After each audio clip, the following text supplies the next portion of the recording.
Why is the United Arab Emirates backing a genocidal militia? Satellite images and UN reports show the UAE is arming a paramilitary group, which is trying to take over Sudan by force. The country's civil war has displaced 12 million people and left 25 million facing acute hunger. The UAE rejects these accusations, but evidence of its role backing the rapid support forces is overwhelming. So why is it involved? One argument is that the UAE wants Sudan's gold. There are multiple gold mines in Sudan, including here, and here. And gold is important to the Emirates. The country has become a gold refining hub, and gold is now its most valuable non-hydrocarbon export. But here's the thing, the UAE already imports almost all of Sudan's gold. What's more, the Emirates has a $500 billion economy, so importing slightly more gold doesn't make much of a difference. Another argument is agriculture. Sudan has more land that could be used for farming than any other African country.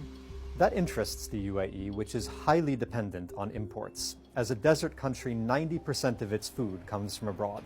But the UAE already controls tens of thousands of hectares of Sudanese farmland and imports tens of millions of dollars of its crops. Others suggest that the UAE is after geopolitical influence. Sudan has a large coastline on the Red Sea. That makes it a strategic location for trade and security. But there's another explanation, a more compelling one. The UAE seems motivated by ideology. Its president, Mohammed bin Zayed, is fiercely hostile to political Islam. In Sudan, Islamist officers wield power within the army. That seems to be why the UAE is backing a militia that's fighting against the army. It follows a pattern of the Emirates trying to carve out its own sphere of influence, distinct from regional rivals like Saudi Arabia, Qatar, and Turkey. A few years ago, it supported a warlord who unsuccessfully tried to overthrow the government of Libya. It supports secessionists in Yemen. It also backs the leaders of Puntland and Somaliland, two breakaway republics in Somalia. And the UAE is skeptical of the Islamist-led government that has emerged in Syria.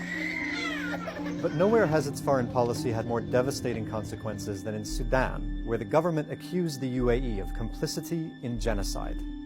The UAE's policy has managed to anger America, China, and Russia, no small feat in 2025. Even though the RSF has lost some ground, there are no signs that Emirati support for the militia is waning. That means its role fueling the world's worst humanitarian crisis looks likely to continue.